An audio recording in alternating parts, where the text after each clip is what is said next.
பாடுவது.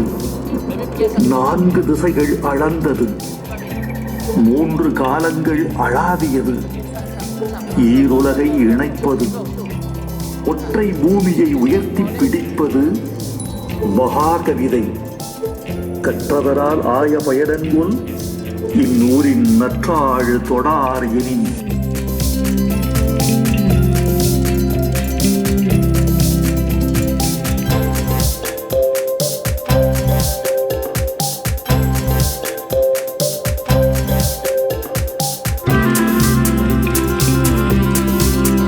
பெருந்தமிழ் விருது வழங்கி என்னை பெருமைப்படுத்தி இருக்கும் இந்த விழாவின் தலைவர், பாயிகாவின் தேசிய தலைவர் டான் ஸ்ரீ விக்னேஸ்வரன் அவர்களே, இந்த விருதுக்காக அல்லும் பகலும் பாடுபட்டு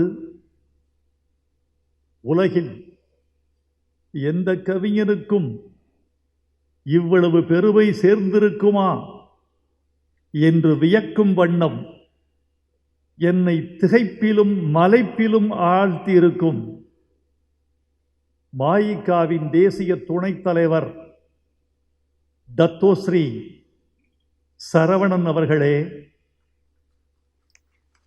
டான் ஸ்ரீ ஹனிஃபா அவர்களே, டான் ஸ்ரீ நடராஜன் அவர்களே, என்னை இந்த விருதுக்கு தேர்ந்தெடுக்கும் மாண்புமிகு மதியுரையர் குழுவின் பேரறிஞர்களே, ஐம்பூதங்கள் குறித்து ஆய்வுரை ஆற்றி அமர்ந்திருக்கும் அறிஞர் பெருமக்களே, பெருங்கல்வியாளர்களே, பேரன்புமிக்க பெரியோர்களே, பாசத்திற்குரிய பத்திரிகையாளர்களே, ஊடகத் தோழர்களே, இன்றைய தினத்தின் வாழ்த்துக்கு உரிய எங்கள் தாய்க்குலத்து தங்கங்களே, நண்பர்களே, கவிஞர் பெருமக்களே, எழுத்தாளர்களே, படைப்பாளிகளே, உங்கள் அனைவருக்கும் எனது அன்பான வணக்கத்தை தெரிவித்துக் கொள்கிறேன். நெகிழ்ந்து நிற்கிறேன் என்பதா, மகிழ்ந்து நிற்கிறேன் என்பதா, பரவசத்தில் சொற்கள் ஒன்றோடு ஒன்று முட்டிக்கொண்டு நிற்பதை பார்த்து சொல்லவா, அல்லது என் இரத்தத்தின் இனிப்பு இன்னும் அதிகமாகிவிட்டது என்று சொல்லட்டுமா, அல்லது இந்த கணத்திற்கு, இந்த விருதுக்கு நீ தகுதி உள்ளவன்தானா என்ற கேள்வி எனக்குள் உள்ளாடுகிறதே, அந்த நெருடலை சொல்லட்டுமா? ஒன்றை மட்டும் சொல்லிக்கொள்ள வேண்டும் என்று ஆசைப்படுகிறேன். இந்த தருணம் என் வாழ்வின் முக்கியமான தருணம். இந்த நிமிடம் என் இலக்கிய வரலாற்றின் மிக முக்கியமான நிமிடம்.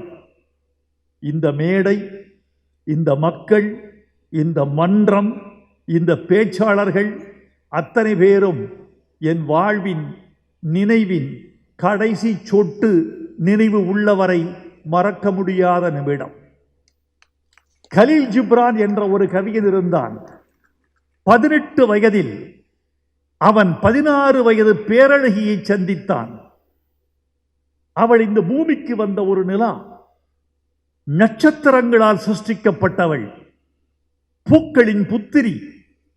அவளை பார்த்து அழகே கேள்வி கேட்டு அண்ணாந்து பார்க்கும். அந்த பெண்ணை பார்த்துவிட்டு சொன்னான், அடியே பெண்ணே, 18 வசந்தங்கள், 18 கோடைகள் நான் ஓடி வந்தது இதோ உன்னை காணும் இந்த நிமிடத்திற்காகத்தானா? அதே கேள்வியை நான் இங்கு திருப்பி சொல்ல வேண்டியவனாக இருக்கிறேன். 70 ஆண்டு கோடைகள், 70 ஆண்டு வசந்தங்கள், 70 ஆண்டு வெகுமானங்கள், 70 ஆண்டு அவமானங்கள், 70 ஆண்டுகளின் தூக்கமில்லாத இரவு, எழுதி எழுதி தேய்ந்த விரல், பேசி பேசி தேய்ந்த குரல், இவைகளெல்லாம் இதோ மலேசிய திருநாட்டின் இந்த பெருந்தமிழ் விருது வருகிற இந்த நிமிடத்திற்காகத்தானா என்று என் மனது பொங்குகிறது. டத்தோஸ்ரீ சரவணன் அவர்களே, தூங்காத உங்கள் இரவுகளுக்கு என் வணக்கம்.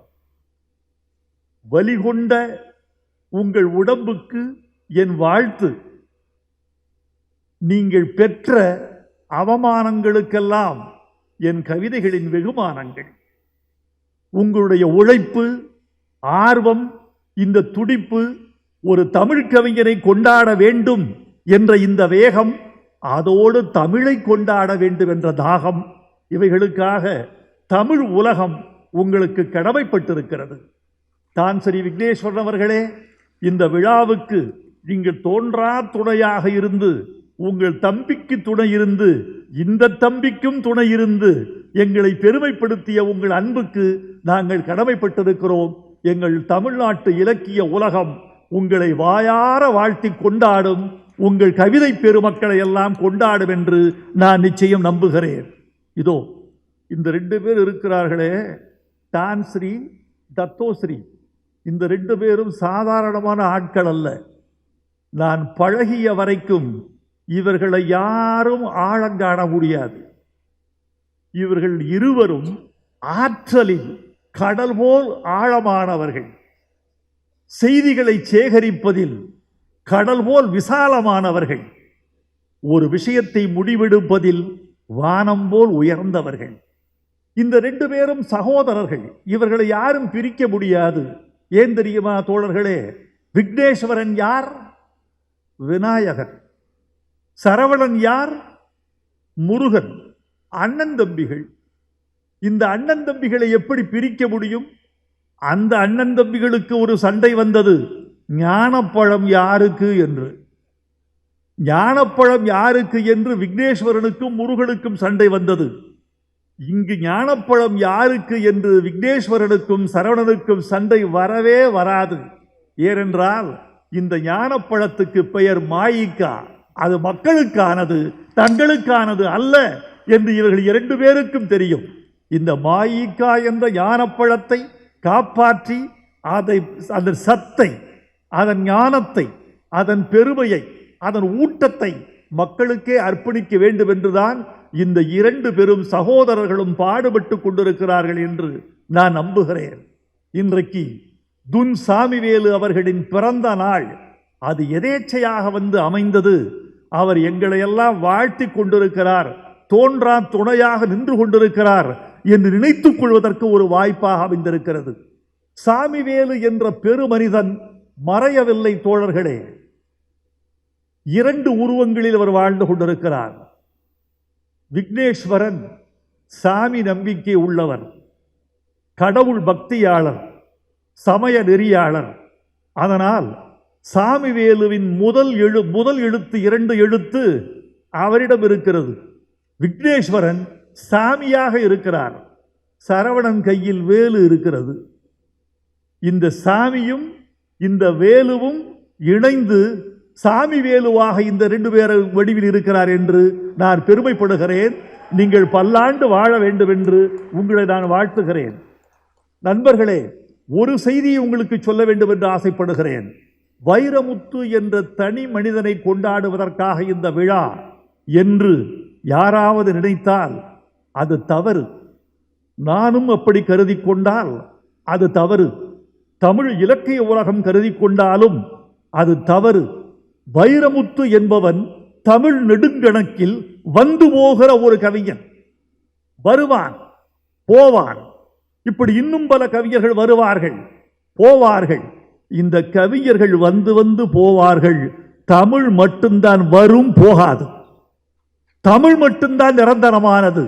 இந்த நிரந்தரத்தின் மீது உட்கார்ந்து போகிற பறவைகள் தான் கவிஞர்கள். எனவே தத்தோஸ்ரீ சரவணன் இந்த விழாவை எடுத்தார் என்றால் வைரமுத்து என்ற தனி மனிதனுக்காக அல்ல, தமிழ் கவிதைக்காக, மலேசியாவில் இருக்கிற தமிழ் படைப்பாளிகளின் ஊக்கத்திற்காக, உலகம் முழுவதும் இருக்கிற தமிழ் உயர்ந்தோங்கி வாழ வேண்டும் என்ற எண்ணத்துக்காக, தமிழ் காய்ந்து விடக்கூடாது, வேரடியில் நீர் ஊற்றுவோம் என்ற உற்சாகத்துக்காக, இந்த பயிர் மீது மழை சிந்த வேண்டும் என்ற ஒரு அக்கறைக்காக என்று நான் நினைக்கிறேன். எனவே இந்த விருதை தமிழ் பெருமக்களும் தமிழ் கவிஞர்களும் கொண்டாட வேண்டும் என்று நான் அன்போடு கேட்டுக்கொள்கிறேன். இந்த மகா கவிதையை படைக்கிற பொழுது நான் விழித்த தூக்கமில்லாத இரவுகள்,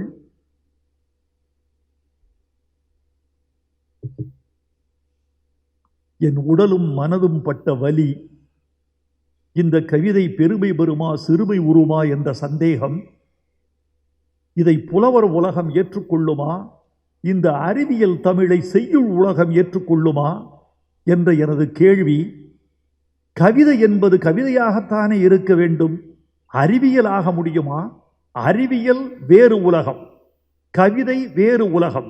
இருவேறு உலகத்து இயற்கை திருவேறு தெள்ளியராதல் வேறு என்று சொல்வது மாதிரி கவிதை வேறு உலகம், அறிவியல் வேறு உலகம். இந்த இரண்டு உலகத்தையும் இணைக்கிறானே. இந்திய சிற்பக்கலையும் கிரேக்க சிற்பக்கலையும் இணைந்தால் காந்தார கலை என்று ஆகும். ஆனால் தமிழும் அறிவியலும் இணைந்தால் கவிதையாகுமா என்ற கேள்வியை விமர்சன உலகம் வீசுமே. ஏது பதில் சொல்வேன்? அந்த கேள்வி உண்மையாகிவிடில் இந்த படைப்பின் பயன் என்ன என்றெல்லாம் தவித்திருக்கிறேன், துடித்திருக்கிறேன். அந்த கேள்விக்கெல்லாம் பதில், வைரமுத்து, உன் உழைப்பு விரயமாகிவிடவில்லை. தமிழ் வேறு அறிவியல் வேறு இல்லை, தமிழே அறிவியல், அறிவியலே தமிழ், கவிதையே ரெண்டும் என்று இந்த மலேசிய திருநாடு என்னை உச்சி மோந்து வந்து பாராட்டி கொண்டாடிவிட்டது. இந்த அறிவுலகம் போற்றிவிட்டது. இது போதும் என் மகா கவிதைக்கு, இது போதும் என் விரல்களின் தேய்மானத்தில் இருக்கிற ரத்தம் இனி ஊறிவிடும் என்று நான் உறுதியாக நம்புகிறேன். நன்றி நண்பர்களே. தமிழில் இல்லாததா? இந்த நூல் வைரமுத்து என்ன செய்திருக்கிறார் என்பதை நீங்கள் உணர்ந்து கொண்டீர்கள். இங்கு பேசிய சில பேராசிரியர் பெருமக்கள் மிக அழகாக உரைத்தார்கள். தத்தோஸ்ரீ டான்ஸ்ரீ அவரிடம் சொல்லிக் கொண்டிருந்தேன், உங்கள் நாடு, உங்கள் பேராசிரியர்கள் பேச கேட்டு கேட்டு திகைத்து போய் மலைத்து போய் மகிழ்ந்து போய் அமர்ந்திருக்கிறேன். உங்கள் நாடு அறிவியலில் சிறந்த நாடு, அறிவில் சிறந்த நாடு, தமிழில் சிறந்த நாடு. இத்தனை பெரிய பேராசிரியர் பெருமக்கள் இந்த மேடையில் உரையாற்றுகிறீர்கள் என்று சொன்னால் இது அறிவிலும் வளமான நாடு, தமிழிலும் வளமான நாடு. நீங்கள் கொடுத்து வைத்தவர்கள் என்று சொன்னேன். இப்படி தமிழ் என்னும் கடலுக்குள் தரைவரைக்கும் போனவர்கள், அறிவியல் அறிந்தவர்கள், விண்ணையும் மண்ணையும் தமிழால் அளந்தவர்கள் இந்த மேடையில் என்று பேசுகிற பொழுது எனக்கு பெருமை தாங்கவில்லை. இந்த தமிழ் இப்படியெல்லாம் பேசும் என்று யாரும் கருதி இருக்க மாட்டார்கள் தோழர்களே. ஏனென்றால் தமிழில் இல்லாத பொருள் ஒன்று இல்லை. ஆனால் இதில் இல்லாத பொருள் மகா கவிதையில் என்ன இருக்கிறது என்று மட்டும் உங்களுக்கு நான் சொல்லிவிட்டு போக ஆசைப்படுகிறேன். எப்படி மாறுபட்டது? இது எதிலிருந்து வேறுபடுகிறது? இந்த மகா கவிதைக்கு எதற்கு இப்படி உச்சி மோந்து உவந்து ஒரு பாராட்டு? என்ன சிங்கார கொண்டை இந்த மகா கவிதைக்கு மட்டும்? இதற்கு மட்டும் என் ரத்தன கிரீடம், இதற்கு மட்டும் ஏன் 1,00,000 வெள்ளி, இதற்கு மட்டும் ஏன் இவ்வளவு பெரிய ஆர்ப்பாட்டம் ஆரவாரம் என்று நீங்கள் கேட்டால், வைரமுத்துவுக்காக அல்ல, இதில் இருக்கும் தமிழுக்காக நீங்கள் அதை கொண்டாட வேண்டிய இடத்தில் நாம் இருப்பது நம்முடைய அறிவின் உயரத்தை காட்டுவதாக நான் நினைக்கிறேன். தமிழில் இல்லாததா? காதல் இல்லையா? வீரம் இல்லையா? தத்துவம் இல்லையா? அதில் சொல்லாத எதை இந்த தமிழ் சொல்லிவிடப் போகிறது? ஏன் இதற்கு மட்டும் இந்த ஒரு புதிய தனி கிரீடம் என்று கேட்டால் அதற்கு பதில் உண்டு. தமிழில் இல்லாத காதல் இல்லை. அதோ போகிறாளே, இவளால் தெருவில் 4-5 பேர் இறந்து போனார்கள். இவள் அழகை பார்த்து மூர்ச்சையானவன், மாரடைத்தவன், இறந்து போனவன் பல பேர். இவள் தண்ணீர் குடம் எடுத்து வீதி வழி நடந்தாள். இவள் நடந்த பொழுது அவளை பார்த்த இளைஞர்கள் மாரடைப்பு வந்து மூச்சடைத்து அழகின் ஆதிக்கம் அவளை அடித்து இறந்து விட்டார்கள். இது யார் செய்த தவறு? இது கேட்க தமிழ் கவிதை. இப்படி ஒரு தமிழ் கவிதை காதல் இருக்கு, படித்திருக்கிறீர்களா? தமிழ் அறிஞர்கள் அறிவார்கள்.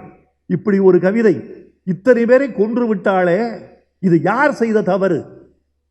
அதற்கு புலவன் சொல்லுகிறான், இது யார் செய்த தவறு தெரியுமா?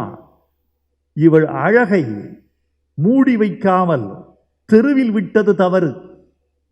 இவளை தெருவில் பழிச்சென்று பார்த்தவர்கள், இறந்து போன இளைஞர்கள், அவர்கள் தவறல்ல. இவளை வீதியில் விட்டதும் இவள் தவறல்ல. தாய் தந்தை செய்த தவறல்ல. பிறகு யார் செய்த தவறு என்று புலவன் கேட்கிறான். மதம் பிடித்த யானை ஆற்றுக்கு தண்ணீர் அருந்த வருகிறது என்று அரசன் என்ன செய்வான் என்றால், மதம் பிடித்த யானை ஆற்றுக்கு தண்ணீர் அருந்த வருகிறது, எனவே வீதியில் உள்ளவர்களே விலகிச் செல்லுங்கள் என்று பறை அறிவிப்பான். முரசறைவான். பறை சத்தம் கேட்டு முரசு சத்தம் கேட்டு எல்லோரும் ஒதுக்கிக் கொள்வார்கள். யானை தண்ணீர் அருந்திவிட்டு யாருக்கும் தீங்கு செய்யாமல் தன் தொழுவடையும். சரிதானே? இப்படி யானை, மதம் பிடித்த யானை தண்ணீர் அருந்த வருகிறது என்பதை பறையறிந்து சொல்லும் அரசனே, இவள் தண்ணீர் பிடிக்க வீதிக்கு வருகிறாள், பல பேர் சாகப் போகிறீர்கள், ஓடி ஒளிந்து கொள்ளுங்கள், இவள் தண்ணீர் எடுத்துக்கொண்டு வீட்டுக்கு போகும் வரை யாரும் வெளியில் வராதீர்கள் என்று பறை அறைந்து தெரிவிக்காத அரசரே, நீதான் தவறுடையவன். என்ன அழகு! நீயும் தவறில்லை, நின்னை புறங்கடை போதரவிட்ட நுமரும் தவறிலர், மதையழி கொள்யானை நீர்க்கு விட்டாங்கு பறையறைந்து அல்லது செல்லற்க வென்றா இறையே தவறுடையா, அரசரே தவறுடையவன். இதைவிட அழகுக்கு ஒரு பாட்டு உண்டா? உலக இலக்கியங்களில் உண்டா? இப்படி ஒரு அழகுக்கு, காதலுக்கு, ஒரு பெண்ணின் வீராப்புக்கு இப்படி ஒரு பாட்டு உண்டா? இப்படி காதலை சொன்ன தமிழ். தத்துவம் இல்லையா தமிழில்? கடவுள், தான்ஸ்ரீ இங்கே பேசினாரே, கடவுள் என்று இதில் ஒரு குறிப்பு வருகிறது, அதை ஏற்றுக்கொள். ரொம்ப அற்புதமா பேசுறீங்க. நீங்க என்ன சொன்னீங்கன்னா, இதை அவர் வலியுறுத்தவில்லை. கடவுள் கொள்கை இப்படியும் இருக்கிறது என்கிறார். என்னை பொறுத்த அளவில் சொல்கிறேன் நண்பர்களே, உங்கள் கொள்கை, உங்கள் பக்தி, உங்கள் தனிப்பட்ட சுதந்திரம், தனிப்பட்ட ரசனை, இவற்றை யார் மீதும் திணிக்காத வரைக்கும் யாருக்கும் எந்த பிரச்சனையும் இல்லை. உங்கள் மதம் உயர்ந்தது, உங்கள் கொள்கை உயர்ந்தது, உங்கள் மொழி உயர்ந்தது, நீங்கள் உயர்ந்தவர்கள் என்று சொல்வதெல்லாம் மூட நம்பிக்கை. மூட நம்பிக்கை என்பது பூனை குறுக்கே போகிற போது திருப்பி வீட்டுக்கு செல்வது மட்டுமல்ல, பள்ளி சொல்வதை கேட்பது மட்டும் மூட நம்பிக்கை அல்ல. என் மொழிதான் உயர்ந்தது, என் மதம்தான் உயர்ந்தது, யானே உயர்ந்தவன், எம் கொள்கையே உயர்ந்தது என்று சொல்லுகிற பிடிவாதம் பிடிக்கிற மனிதர்களின் இந்த கொள்கையும் கூட மூட நம்பிக்கைதான். அழகாக சொன்னார். அந்த கருத்தை, அந்த கடைசியில் சொன்ன கருத்தை நான் கூட சொல்லவில்லை. தான்ஸ்ரீ ரொம்ப அழகாக சொன்னீர்கள். நீங்கள் இப்படி ஒரு கருத்து இருக்கிறது, ஏற்போர் ஏற்க, மறுப்போர் மறுக்க, கொள்வோர் கொள்க, தள்ளுவோர் தள்ளுக, இது ஒரு கருத்து என்று சொன்னார். அதில் சொல்லப்பட்டிருக்கிற கருத்து கூட டான்ஸ்ரீ நான் சொன்னதல்ல, பேரறிஞன் ஐன்ஸ்டீன் சொன்னது. ஐன்ஸ்டீன் என்ன சொன்னான்? இந்த பிரபஞ்சத்தை நான் ஆராய்ச்சி செய்தேன், கோள்கள் குறித்து சிந்தித்தேன், இந்த பிரபஞ்சத்தின் போக்குகளை அறிந்தேன். எனக்கு இப்ப என்ன தோன்றுகிறது என்றால், கடவுள் என்று தனியாக உருவத்தோடு ஒருவர் இருப்பதாக தோன்றவில்லை. வேண்டுமானால் இந்த பிரபஞ்சத்தின் இயக்க விதியின் ஒழுங்கு இருக்கிறதே, இந்த டிசிப்ளின், இந்த பிரபஞ்சத்தின் டிசிப்ளின், அதை வேண்டுமானால் நான் கடவுள் என்று சொல்லுவேன்.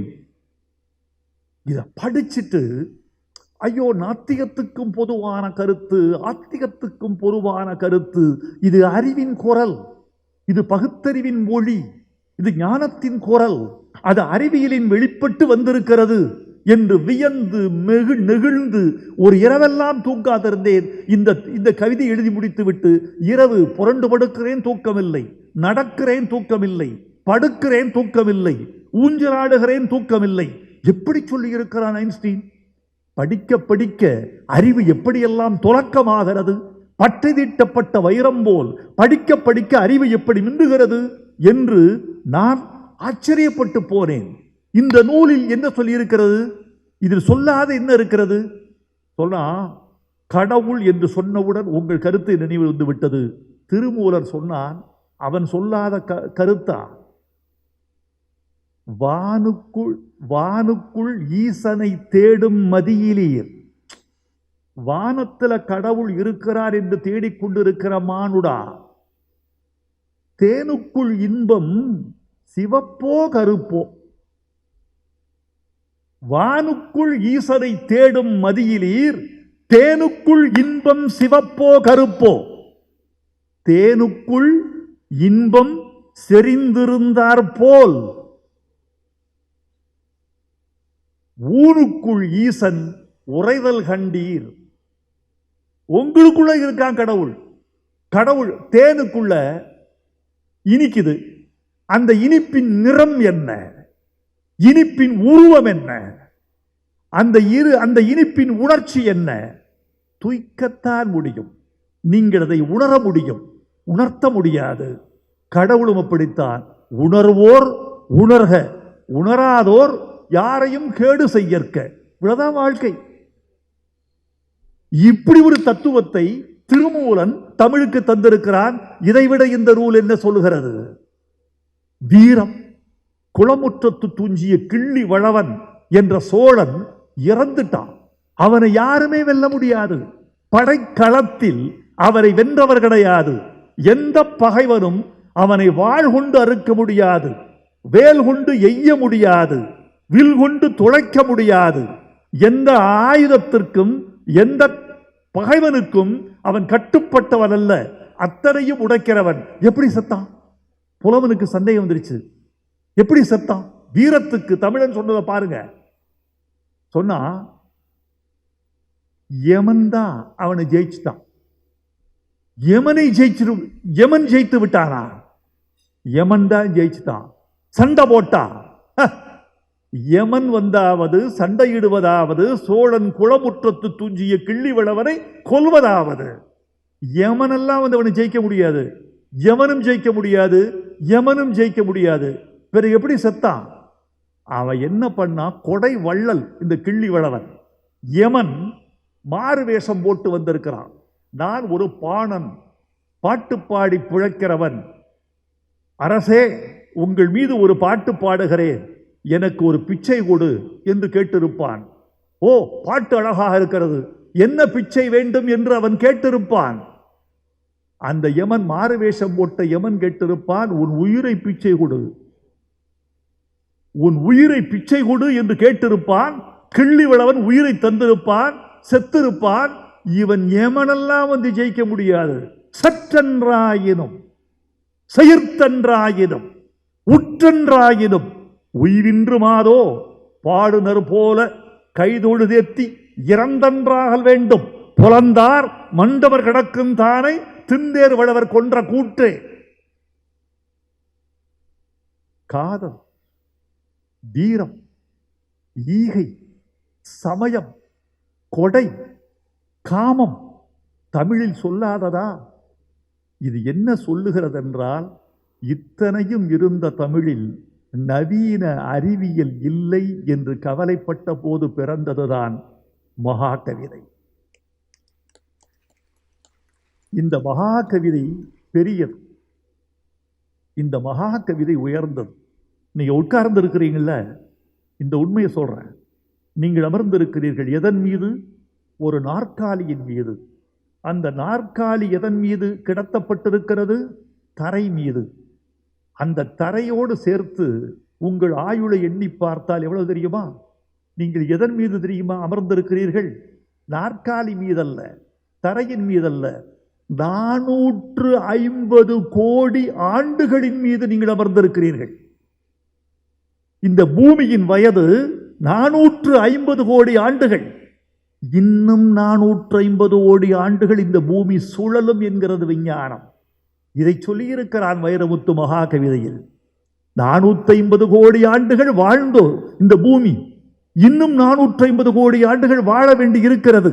நீங்கள் வாழ வேண்டும். எதற்கு தெரியுமா எழுதுனேன்? நான் இந்த பூமியின் மீது கொண்ட காதலால் மகாகவிதை புனையப்பட்டது. ஓசை பெற்றுயர் பார்க்கடல் ஊற்றொரு பூசை முற்றவும் நக்குபு புக்கன ஆசை பற்றி அறையல் ஊற்றேன் மற்றி காசில் கொற்றத்து ராமன் கதையரோ என்று கம்பன் கேட்டான். ஏடரா எழுதினான்? ராமன் கதையை எழுத வேண்டும் என்று ஆசைப்பட்டு எழுதினேன்.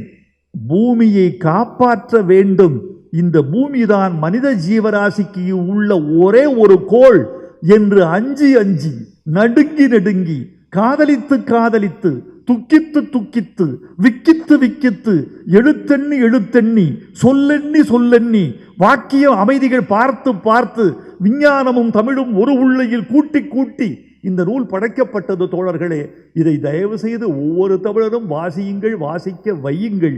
இதை வாசித்தால் நீங்கள் அறிவாளி ஆவீர்கள். வைரமுத்து சொல்ற இந்த ஒரு வார்த்தை கேளு, மகாகவிதையை படித்தால் அறிவில் உங்களை யாரும் வெல்ல முடியாது. கல்லாடம் படித்தவனோடு சொல்லாடாதே, மகாகவிதை படித்தவனோடு மல்லாடாதே. அப்படி வரும்.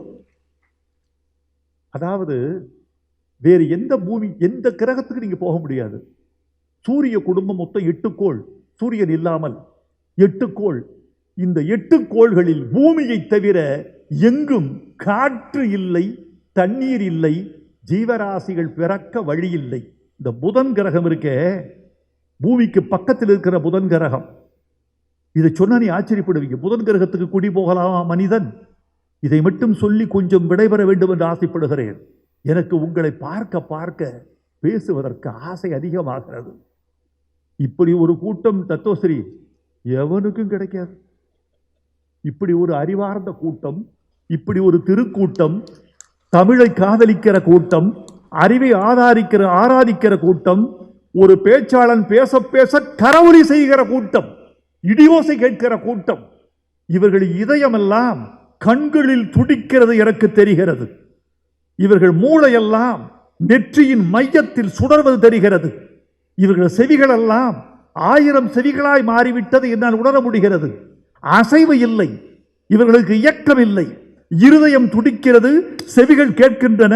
இந்த 2 புலன்களை தவிர எந்த புலனும் இவர்களுக்கு வேலை செய்யவில்லை. இப்படி ஒரு கூட்டம்தான் ஒரு பேச்சாளன், சுண்டி எடுக்கிற பேச்சாளன் பேசுகிற கூட்டம். இந்த கூட்டத்தின் நான் அதிகம் பேசினால் ஆபத்து எனக்கல்ல, உங்களுக்கு அழகான சாப்பாடு காத்திருக்கிறது. அதில் எனக்கும் கொஞ்சம் பங்கு இருக்கிறது. நான் எவ்வளவு நேரம் பேச வேண்டும் என்று கேட்டேன். பேசுங்கள், விருப்பப்படி பேசுங்கள். எவ்வளவு நேரம் பேச முடியும் என்று கேட்டேன். நான் தத்தோசரிய ஒரு 25 நிமிடத்துக்குள் நீங்கள் பேசிவிட்டால் நல்லதல்லவா என்று கேட்டார். நான் 20 நிமிடத்தில் முடித்துக் கொண்டால் மிக நல்லதல்லவா என்று அவரை கேட்டேன். எங்கள் 2 பேர் உரையாடலும் இப்போது காற்றில் தெரிக்கப் போகிறது. நான் உங்களை பார்த்து ஒரு 5 நிமிடம் கூட பேசலாமா என்று ஆசைப்படுகிறேன். உங்கள் அனுமதியை கேட்கிறேன்.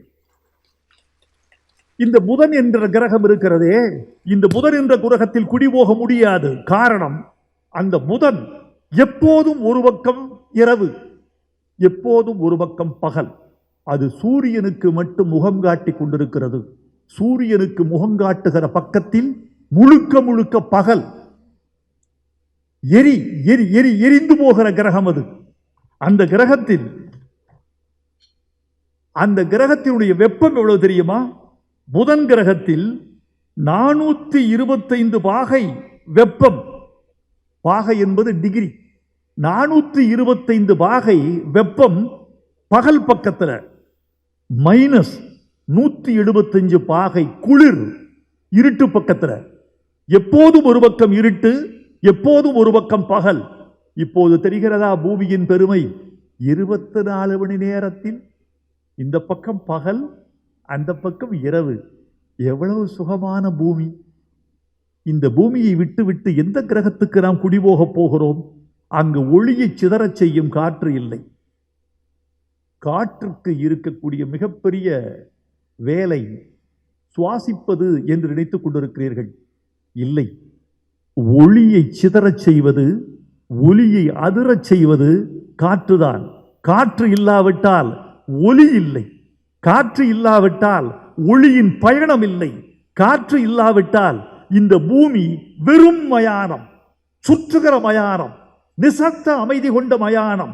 காற்று இல்லாவிட்டால், காற்றுதான் வைரமுத்து பேசுவது உங்களுக்கு, என் கை அசைவது உங்களுக்கு, இந்த வெளிச்சத்தை சிதறச் செய்கிறது காற்று. அதனால்தான் நீங்களும் நானும் இயங்கிக் கொண்டிருக்கிறோம். அடுத்து வீனஸ் என்ற வெள்ளி இருக்கிறது. இந்த வீனஸ் என்ற வெள்ளி ஓராண்டுக்கு ஒரு முறைதான் சுழல்கிறது. 400 பாகை வெப்பமுடையது இந்த வீனஸ் என்கிற வெள்ளி. இங்கு குடிபோக முடியுமா? அங்கு கடல் உண்டு, எண்ணெய் கடல். வீனஸ்ல கடல் உண்டு, எண்ணெய் கடல். மழை இருக்கிறதான்னு கேட்பீங்க. மழை உண்டு, அமில மழை. அமில மழையும் எண்ணெய் கடலும் கொண்ட வீனஸில் குடிபோக முடியுமா? செவ்வாயில குடிபோக முடியலாம் என்கிறார்கள். இந்த பூமி அப்படியே பெயர்த்து கொண்டு போய் செவ்வாயில் வைத்து விட முடியுமா? செவ்வாயின் விஷயம் என்ன தெரியுமா? செவ்வாய் ஏன் சிவப்பாக தோன்றுகிறது என்ற ஆராய்ச்சிக்கு விஞ்ஞானிகள் சொல்லுகிற பதில், அதன் மேற்புறம் சிவந்திருக்கிறது. ஏன் சிவந்திருக்கிறது? அது பூரா இரும்பு. இரும்பு ஏன் சிவந்திருக்கிறது? அந்த இரும்பு செவ்வாயில் இருந்த ஆக்சிஜனை குடித்து குடித்து சிவப்பாகிவிட்ட இரும்பு செவ்வாய் நிறத்தில் தோற்றமளிக்கிறது.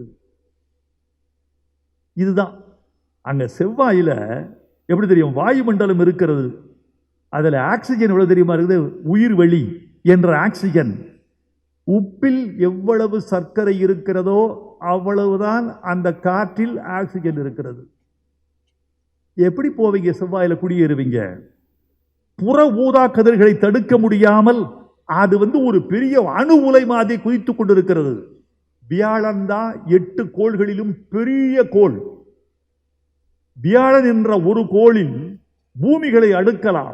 எத்தனை பூமிகளை தெரியுமா தோழர்களே, தோழிமார்களே, இளைஞர்களே, படைப்பாளிகளே, அறிவுஜீவிகளே? ஒரு வியாழன் என்ற கோளில் மட்டும், பெரிய கோள் என்பதனால் 1300 பூமிகளை அடுக்கி வைக்கலாம். ஆனால் என்ன தெரியுமாச்சு? அது வெறும் நச்சு சகதி. அம்மோனியா, ஹைட்ரஜன், மீத்தேன், இந்த மூன்றும் கலந்த நச்சு சகதி 10,000 கிலோமீட்டர் வரைக்கும் நச்சு சகதி. அதற்கு கீழே பாறைகள், எரிகிற பாறைகள். பாறைகள் உருகி நதியாக ஓடும் வெப்பம். இந்த வியாழனை பற்றி ஒரு தகவல் சொல்லியிருக்கேன். இந்த 8 கோள்களில் எல்லாம் கோள். சூரிய குடும்பத்தில் சூரியன் ஒன்றுதான் நட்சத்திரம், ஸ்டார். சூரியன் ஒன்றுதான் நட்சத்திரம், மற்றதெல்லாம் கோள்கள். இந்த 8 கோள்களில் நட்சத்திரமாவதற்கு வாய்ப்பு இருந்தது வியாழனுக்கு மட்டும்தான்.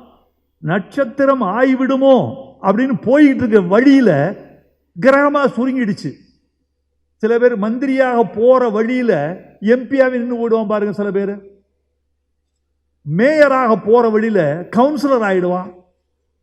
எம்பி ஆகலாம் நினைக்கும் போது எம்எல்ஏ ஆயிடுவான். போற வழியில முடியல.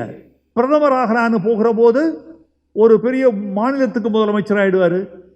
அந்த மாதிரி நட்சத்திரமாக போகிற வழியில கிரகமாகி போச்சு வியாழன். அதுல குடியேற முடியாது.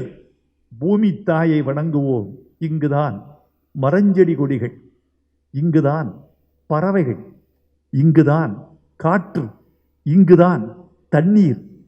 அலையிடிக்கும் கடலும் சுடர் கொளுத்தும் சூரியனும் நம் மீது உரசி போகும் மழையும் அன்பும் ஆதரவும் இன்னும் குளிரும் இதமும் இப்படி கூடி கிடக்கிற இந்த பூமியை விட்டு எங்கு சேர்ந்து சேரப்போகிறீர் மனிதா என்று கேட்கிறது இந்த மகா கவிதை.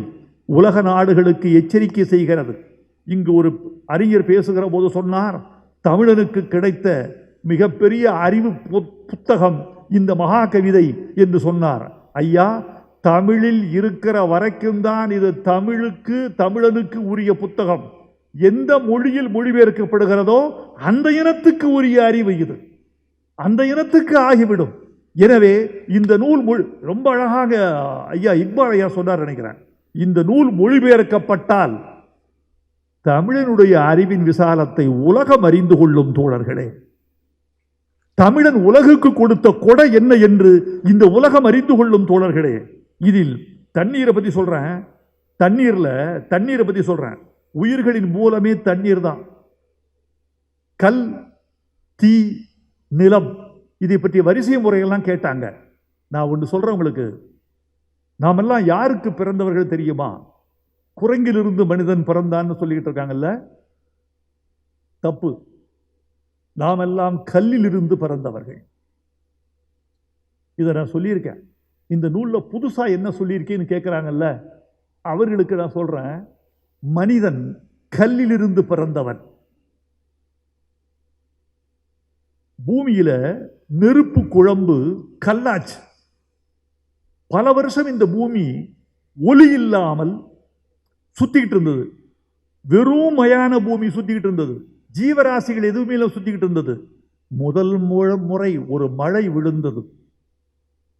முதல் துளி, அந்த முதல் துளி மழையாச்சு. யுகம் யுகமாக பெய்கிறது. அதுக்குள்ள இந்த கல்லாச்சு. கல்லு அப்படியே நெருப்பு குழம்பு கெட்டியாக கல்லாகி விட்டது. இந்த கல்லை அறுக்கிறது தண்ணீர். மழை ரம்பம் என்று சொன்னேன். சொல்லியிருக்கேன் அந்த சொல்ல. மழை ரம்பம் கல்லை அறுக்கிறது. அறுத்து அறுத்து நதி, நதி கல்லை அறுக்கிறது. மழை கல்லை அறுக்கிறது. அருவி கல்லை அறுக்கிறது. கல்லை அறுத்து அறுத்து அதில் துகளாகிறது. துகள் சலவை செய்யப்பட்டு மணலாகிறது. மணலுக்குள் தாவரங்களின் மெல்லிய வேர்கள் நுழைந்தவுடன் அதிலிருந்து அந்த மணல் மண்ணாகிறது. அந்த மண்ணுக்குள் தாவரங்கள் நுழைந்து அதிலிருந்து ஒரு செல் உயிர் உருவாகிறது. அந்த உயிர் கடலுக்குள் சென்று நிலத்திற்கு திரும்பி வந்து பாலூட்டிகள் வருகின்றன. மெல்ல மெல்ல வளர்ந்து குரங்கில் வந்து முடிந்து குரங்கிலிருந்து மனிதன் குதிக்கிறான். இந்த உயிருக்கு மூலம் கல்.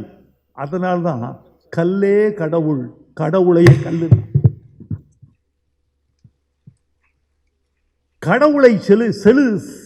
கடவுளை செய்வதற்கு மரத்தை ஏன் தேர்ந்தெடுக்கவில்லை மனிதன்? நெருப்பை ஏன் தேர்ந்தெடுக்கவில்லை மனிதன்? வேறு திடப்பொருளை ஏன் இரும்பை ஏன் தேர்ந்தெடுக்கவில்லை மனிதன்? வைரத்தை ஏன் தேர்ந்தெடுக்கவில்லை? தங்கத்தை ஏன் தேர்ந்தெடுக்கவில்லை? உலகில் உள்ள கனிமங்களை எல்லாம் மனிதன் தேர்ந்தெடுக்காமல் கல் என்ற கனிமத்திலிருந்து சிலை வடித்து ஏன் மனிதன் கல்லிலிருந்து கடவுளை உண்டாக்கினான் என்றால், கல்தான் கடவுள் என்ற முதல் சிற்பிக்கு தெரிந்திருக்கிறது. அப்படி சொல்லுகிறேன். இப்படியெல்லாம் இதில் சொல்லி சொல்லி பார்க்கிறேன். தண்ணீரை பற்றி சொல்லுகிற போது நாமெல்லாம் தண்ணீரில் இருந்து பிறந்தவர்கள். முதல் உயிர் பிறந்தது தண்ணீரில், கடலில். நாமெல்லாம் கரையேறி வந்த கடல்கள். எப்படி சாட்சின்னு கேட்குறீங்களா? உங்கள் கண்ணீரை ருசித்து பாருங்கள், உப்பு. இந்திரியத்தை சோதித்து பாருங்கள், உப்பு. வேர்வையை ருசித்து பாருங்கள், உப்பு.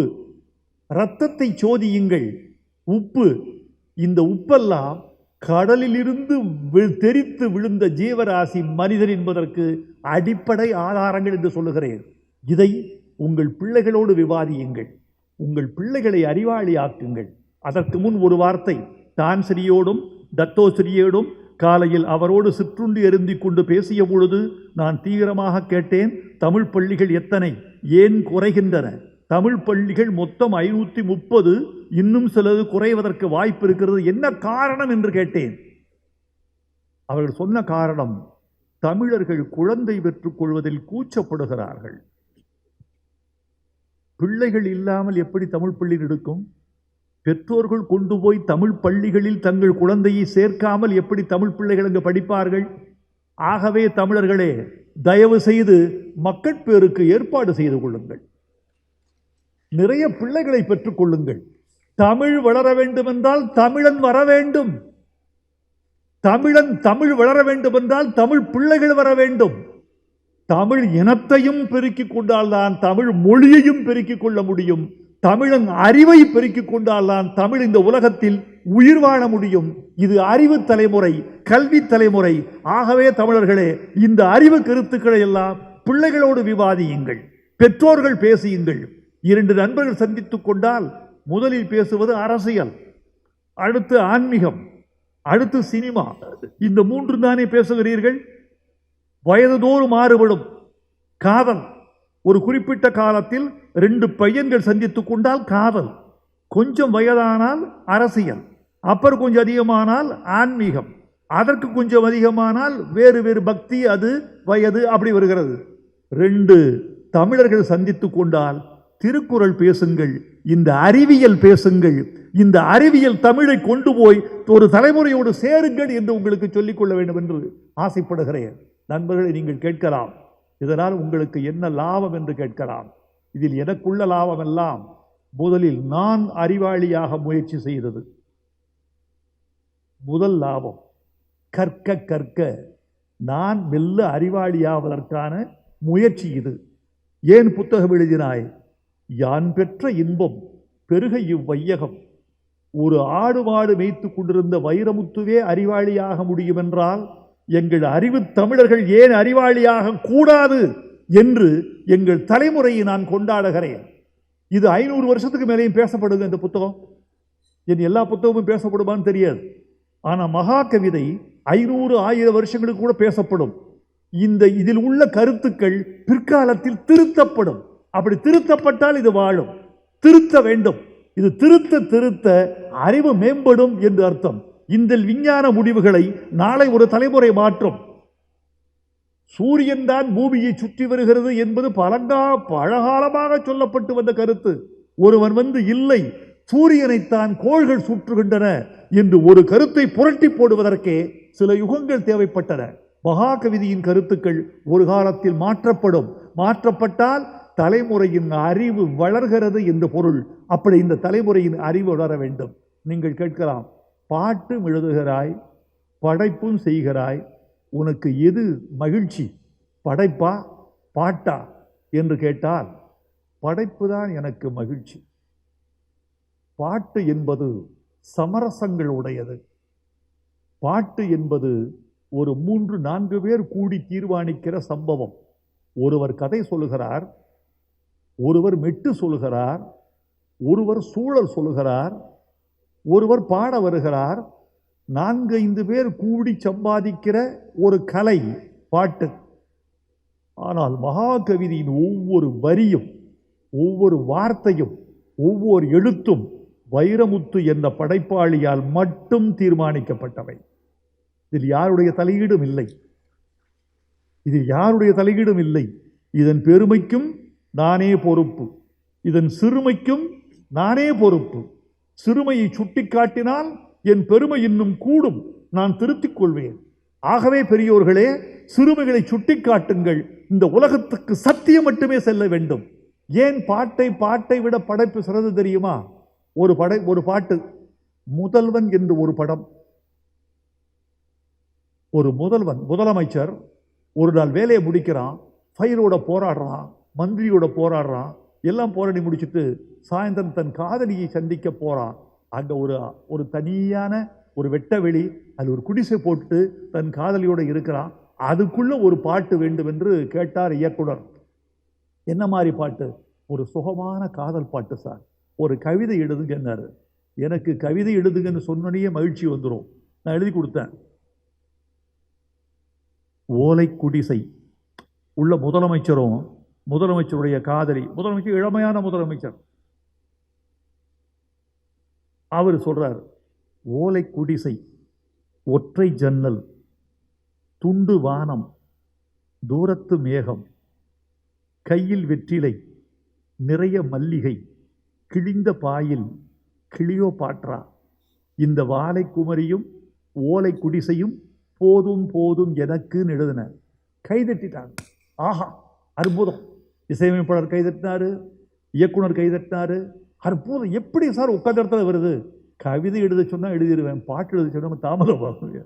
உன்னே ஒலிப்பதிவு செஞ்சோம், உன்னை கூட்டு பாடிட்டாங்க. இரவெல்லாம் ஒலிப்பதிவு. நாளைக்கு அடுத்த நாள் ஷூட்டிங், இரவெல்லாம் ஒலிப்பதிவு. 5 மணிக்கு நான் வீட்டுக்கு போறேன். காலையில ஒலிப்பதிவில் முடியுது. அதிகாலை 5 மணிக்கு போறேன். பாட்டு பிரமாதம் சார், இந்த படத்திலே பெஸ்ட் சாங் சார் எல்லாரும் சொல்றாங்க. நான் வீட்டுக்கு போய் ஒரு 5 மணிக்கு போனவன் ஒரு 2 மணி நேரம் தூங்கி எடுத்துக்கலாம்னு படுக்கைக்கு போறேன். படுக்கைக்கு போன 10வது நிமிஷம் எனக்கு ஒரு தொலைபேசி, அவசரமா புறப்பட்டு வாங்க. உடனே பல்லு விளக்கிட்டு திருப்பி போறேன். என்னன்னு, தயவு செய்து இந்த பாட்டு வேணாம் சார், பாட்டு பிரமாதம் சார், இந்த பாட்டு வேணாம் சார். ஏன்பா? அதுக்கு அவர் சொன்ன பதில், சார் இது முடிஞ்சோன்னு கிளைமாக்ஸ், இந்த காதலன் காதலி சந்தித்து முடிச்சோடனே வெடிக்க போகுது, அங்கிருந்து கிளைமாக்ஸ் ஆரம்பிக்க போகுது. இந்த பாட்டு ரொம்ப சுகமான மெலடியாக போட்டிருக்கோம், ரொம்ப ஸ்லோவாக இருக்கு, அழகாக இருக்கு. கிளைமாக்ஸுக்கு முன்னாடி இந்த மெலடியோஸ் பாட்டு இருந்துச்சுன்னா அநேகமாக தியேட்டரில் எழுந்துருவான். என் கிளைமாக்ஸை பார்க்க ஆள் இருக்காது. கிளைமாக்ஸை பார்க்க ஆள் இல்லைன்னா என் படம் எப்படி ஓடும்? இந்த பாட்டில் இருக்கிறது படத்தின் வெற்றியும் தோல்வியும். அதனால் மாற்றி கொடுங்க. எப்படி பாட்டு வேணும்? ஒரு ஃபாஸ்ட் நம்பர் சார், துள்ளல் பாட்டு, அடித்தடி கலாட்டா, கூத்து கும்மாளம், அப்படி வேணும். அதுக்கு எழுதப்பட்ட பாட்டு தான் உப்பு கருவாடு, ஊற வச்ச சோறு, ஊட்டி விட நீ வேணும் எனக்கு, முத்தமிட்டு நெத்தியில் மார்புக்கு மத்தியில் செத்து விட தோணுதடி எனக்கு. இந்த பாட்டு முதல் பாட்டு. என் கவிதை அது பலியான இடத்தில் ஒரு கூத்துப்பாட்டு. அங்கே படைப்பாளன் இல்லை, ஒரு பாடலாசிரியர் இருக்கிறான். மகா கவிதைக்குள்ளே முழுக்க முழுக்க முழுக்க ஒரு படைப்பாளி மட்டுமே இருக்கிறான். இந்த படைப்பாளி மட்டுமே இருக்கிற இந்த படைப்பை நீங்கள் கொண்டாட வேண்டும். தர்த்தோஸ்ரீ அவர்களே, நான் என் பேச்சின் நிறைவுக்கு வருகிறேன். என் வாழ்க்கையில் இது ஒரு கல்வெட்டு. இந்த நாள் மார்ச் 8, உலகமெல்லாம் உலக மகளிர் தினம் கொண்டாடுகிற இந்த நாளில் உலக கவிதை தினம் கொண்டாடி விட்டு இருக்கிறீர்கள். தர்த்தோஸ்ரீ சரவணன் அவர்கள் சென்னைக்கு வந்தால் அவரை நாங்கள் பார்ப்பதே அரிதாகி விடுகிறது. ஏன் தெரியுமா தோழர்களே? மலேசியாவில் அவருக்கு எவ்வளவு செல்வாக்கோ சென்னையில் அவருக்கு அவ்வளவு செல்வாக்கு. அவரை பார்க்க வருவதற்குள் நாங்கள் இப்போது வரலாமா அப்போது வரலாமா என்று நேரம் கேட்க வேண்டியிருக்கும். நாங்கள் சாப்பாடு பரிமாற ஆசைப்படுகிறோம் என்றால் அவரிடம் தேதியும் நேரமும் வாங்காமல் அவருக்கு நாங்கள் உணவு பரிமாற முடியாது. துன் சாமிவேலுக்கு பிறகு தமிழ்நாட்டில் அறியப்பட்ட தமிழ் தலைவர்கள் இருவர். ஒருவர் டான்ஸ்ரீ நம்முடைய விக்னேஸ்வரன் அவர்கள். அரசியல் வட்டாரத்திற்கு அவரை அழகாக தெரியும். பொதுமக்கள் வட்டாரத்திற்கும் தெரிந்த ஒரு பெயர் தத்தோஸ்ரீ சரவணன் அவர்கள். உங்கள் தமிழ் கொஞ்சுகிறது, உங்கள் பேச்சை நாங்கள் ரசிக்கிறோம். இப்போதுதான் தெரிகிறது, என் கவிதைகளை களவாடியே நீங்கள் கல்யாணம் செய்திருக்கிறீர்கள். இது உத்தியோகபூர்வமாக தெரிந்த விஷயம், இது மட்டும்தான். இன்னும் என் கவிதைகளை பயன்படுத்தி என்னென்ன செய்திருப்பீர்கள் என்பதை இன்னும் ஒரு 10 வருடங்களுக்கு பிறகாவது எனக்கு சொன்னால் நானும் அந்த உத்தியை கையாண்டிருக்கலாமே என்று கவலைப்பட்டிருப்பேன். உங்கள் அன்பு வாழ்க. எனக்கு பெரிய தொகை கொடுத்துட்டீங்க. நான் இதெல்லாம் எதிர்பார்த்து வரல. ஒரு பெரிய தொகை கொடுத்துருக்கீங்க, பெரிய அன்பு செலுத்தியிருக்கீங்க. எல்லாவற்றையும் விட எங்கள் தமிழ் கவிதையை பெருமைப்படுத்திட்டீங்க. தமிழ் கவிதைக்கு ஒரு உச்சம் கொடுத்துட்டீங்க. ஒரு தமிழில் ஒரு கவிஞன் சரியாக எழுதினால் அவனுக்கு இப்படியெல்லாம் பெருமைகள் வரும் என்று வளரும் கவிஞர்களுக்கு, படைப்பாளிகளுக்கு, உலக தமிழுக்கு ஒரு உற்சாகம் கொடுத்திருக்கிறீர்கள். இந்த உற்சாகத்துக்கு விலையே இல்லை. வாழ்க மலேசியா, வளர்க தமிழர்கள், வெல்க தமிழ், வாழ்க தமிழ் பண்பாடு. இந்த விழாவுக்கு நன்றி, வந்திருக்கிற உங்களுக்கு நன்றி, பேச்சாளர்களுக்கு நன்றி, மதியுரையர் குழுவுக்கு நன்றி, இந்த ஐம்பூதங்களை பற்றி பேசிய 50 அறிஞர்களுக்கும் நன்றி. வணக்கம், வாழ்க. மரியாதைக்குரிய ஐயா முரசு நெடுமாறன் அவர்களே, மரியாதைக்குரிய பெருந்தகை கம்பார் கனிமொழி அவர்களே, மரியாதைக்குரிய சகோதரர் புரொஃபசர் ராஜேந்திரன் அவர்களே, மரியாதைக்குரிய இணை பேராசிரியை சகோதரி மனோன்மணி அவர்களே, மரியாதைக்குரிய முன்னாள் போலீஸ் ஆணையாளர் டத்தோஸ்ரீ தெய்வீகன் அவர்களே, மரியாதைக்குரிய இஸ்லாமிய வாரிய தலைவர் டத்தோஸ்ரீ முகமது இக்பால் அவர்களே, மரியாதைக்குரிய திருவாளர் இணை பேராசிரியர் திருமாவளவன் அவர்களே, மரியாதைக்குரிய டாக்டர் பராம் அவர்களே, மரியாதைக்குரிய டாக்டர் வீரமோகன் அவர்களே, இந்த நிகழ்ச்சிக்கு அலையென திரண்டு வந்திருக்கின்ற பேருள்ளம் கொண்ட பெரியோர்களே, இலக்கிய ஆர்வலர்களே, ஆன்றோர்களே, சான்றோர்களே, உங்கள் அனைவருக்கும் இந்த மாலை வேளையினுடைய மனமார்ந்த வணக்கத்தை தெரிவித்துக் கொள்கின்றேன். இன்றைக்கு சிவராத்திரி, மகா சிவராத்திரி.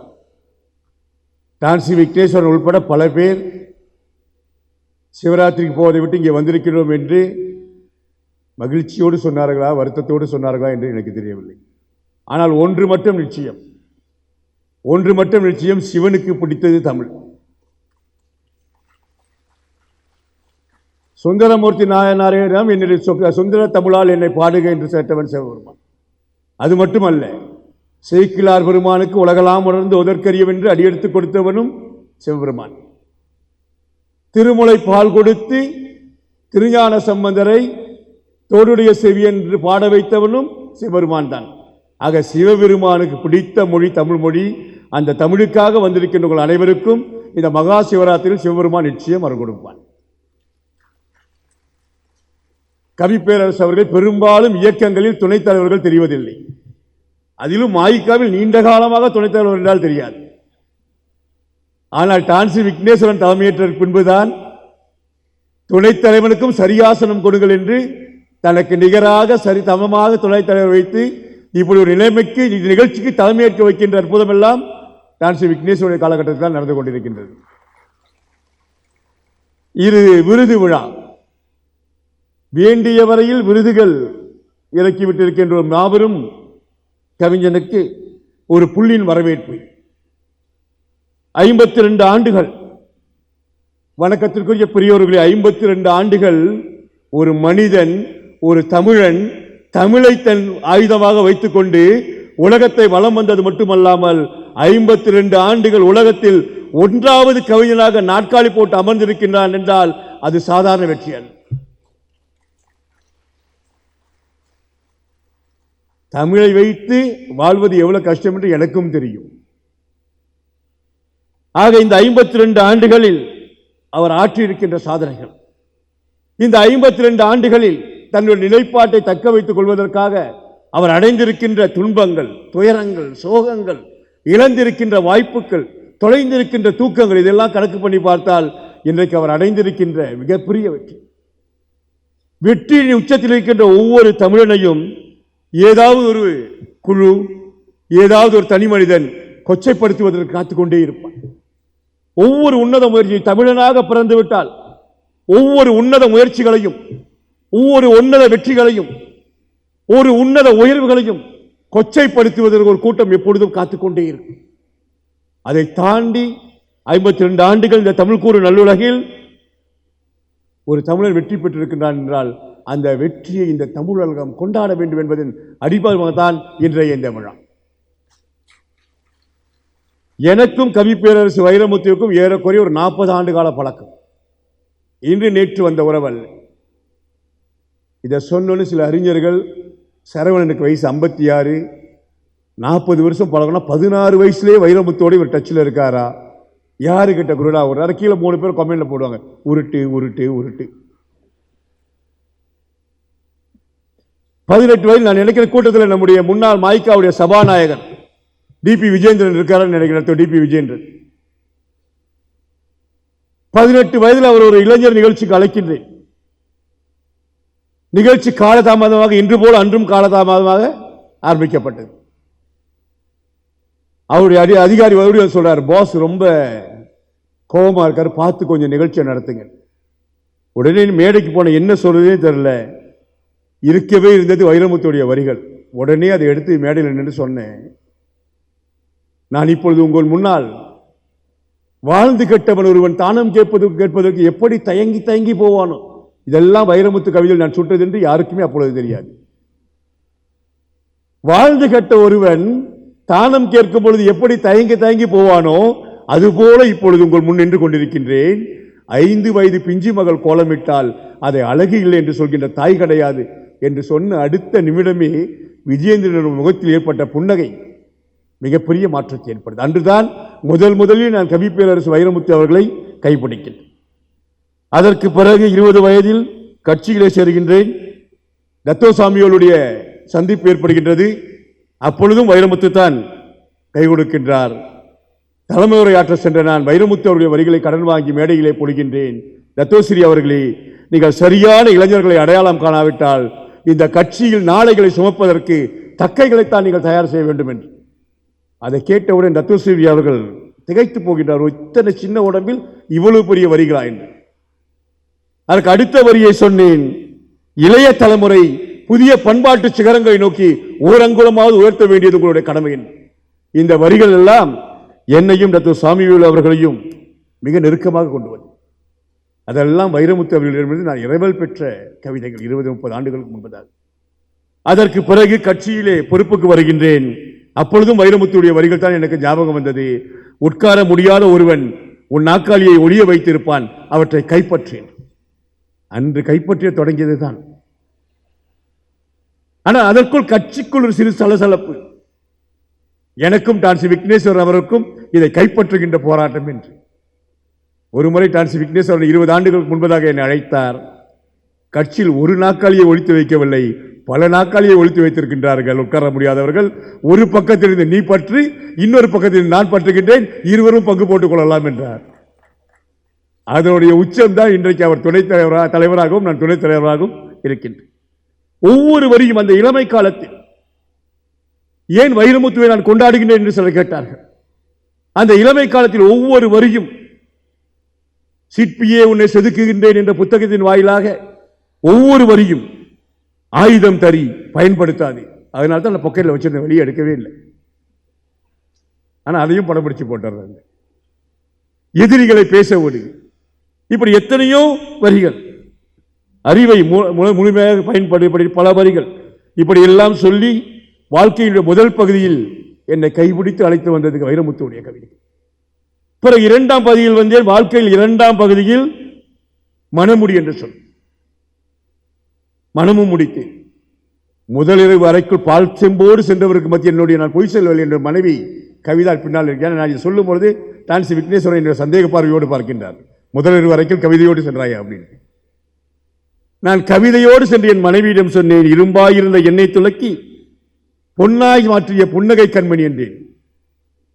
அதற்கு அடுத்த வரி சொன்னேன், 20 வயதில் இன்னொரு ஜனம் முன்னால் எழுதினேன் என்று. பிறகு சொன்னேன், சீரும் கங்கையை சீசாவில் அடைக்கும் செப்படி வைத்த எப்படி கற்றாய். அந்த வரிகள் தான் இன்று வரை என்னுடைய மன வாழ்க்கையை மரியாதைக்குரியதாக வைத்திருக்கிறது. இப்படி எல்லா நிலைகளிலும் முடிந்து திருமணத்திற்கு பின்னால இது திருமணம் எப்படி எந்தெந்த இடத்திலெல்லாம் வைரமுத்து கை கொடுத்திருக்கின்றார் இருப்பார்கள். திருமணம் முடிந்தது, நான் வீட்டில் தங்குறதே கிடையாது. காலையில் எழுந்து துன்சாமியோட போனேன்னா மாலை தான் வீட்டுக்கு வருவேன். அப்போ இதை கேட்கும்போது சில பேருக்கு எப்படி இதெல்லாம் நடக்குது, நீங்கள் கல்யாணம் பண்ணிட்டு வீட்டில் தங்கவே மாட்டீங்க. அப்பையும் வைரமுத்துடைய வரிகள் தான். காரியமையாவையும் கண்மணிக்கு கவிதா பார்ப்பதால் சூரிய கவிதனாய் சுற்றி வருகின்றேன். இப்படி எல்லா நிலைகளிலும். அது மட்டுமல்ல, கட்சியில் வாழ்ந்த பொழுதும் வைரமுத்து தான், வீழ்த்தப்பட்ட பொழுதும் வைரமுத்து தான். வீழ்த்தப்பட்ட பொழுதே சொன்னேன், துரோகம் என்னை துளைக்கும் வேளையில் என்னுடைய மனைவியிடம் சொல்லுகின்றேன், துரோகம் என்னை துளைக்கும் வேளையில் நான் வாளால் அறுபட்ட வாழையாய் உன் மடிவேலி விழுவதும் மலைபோல் அழுவதும் உனக்கே தெரியும் ஊராரியும், விடியே என்னை வீரன் என்பார், கிளியே உன்னை கேட்டால் தெரியும் என்று. இப்படி எல்லா நிலைகளிலும் தாண்டி வைரமுத்து என்னோடு ஏறக்குறைய 40 ஆண்டுகள் தொடர் பயணம். அவருடைய ஒவ்வொரு வார்த்தைக்கும். பிறகு எல்லாம் முடிந்து குழந்தை குட்டி எல்லாம் பிறகு 40 வயதில் மந்திரியாகவும் ஆகிவிட்டேன். அப்பொழுது சொன்னார், 40 வயதில் இன்னொரு காதல் வரும், புன்னகை வரை பூ புடவை தொடாதே என்று. 40 வயது வரை அது சரியாக இருந்தது. இப்போது 50 வயதை தாண்டியவுடன் ஆண்மை என்கின்ற ஆணவம் ஆட்டி படைக்கின்றது. கண்ணுக்கெட்டிய தூரவரும் கவியரசின் எந்த பாடலும் தெரியவில்லை. ஆனால் திடீரென்ற கண்முன்னே தோன்றியது, முதற்கனவியே மறுபடி நீ ஏன் வந்தாய். ஆக இப்படி எல்லா நிலைகளிலும் கவி பேரரசு எனக்கு மட்டுமல்ல, அந்த கவிஞனுடைய கவிதையை நேசிக்க ஆரம்பித்தால் ஒரு வழிகாட்டி போல கையை பிடித்துக் கொண்டு ஒரு இளைஞனை வழிகாட்டக்கூடிய ஒரு மாபெரும் கவிஞனாக அல்ல, ஒரு தலைவனாக வழிநடத்தக்கூடிய அத்தனை ஆற்றலும் கவி பேரரசுடைய கவிதைக்கு இருக்கின்றது. கடைசியா இந்த மாதிரிலாம் வரும் பொழுது எல்லோரும், நான் உட்பட பேராசிரியர் மனோன்மணி உட்பட எல்லோரும் அனுபவிக்கின்ற அவஸ்தைகள், பழிச்சொற்கு, இழிச்சொற்கு, ஆதாரமில்லாத குற்றச்சாட்டுகள், அத்தனையும் ஏற்படும் பொழுதும் பேராசிரியர் ராஜேந்திரன் வைரமுத்துடைய வரிகள் தான் எனக்கு ஞாபகத்துக்கு வந்தது.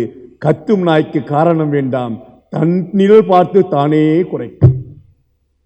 ஆக அப்படி எல்லா நிலைகளிலும் ஒரு வழிகாட்டக்கூடிய ஒரு மாபெரும் கவிஞனாக இருக்கின்ற இந்த கவிப்பேரரசுக்கு இந்த விழா ஒரு சாதாரண விழா தான்.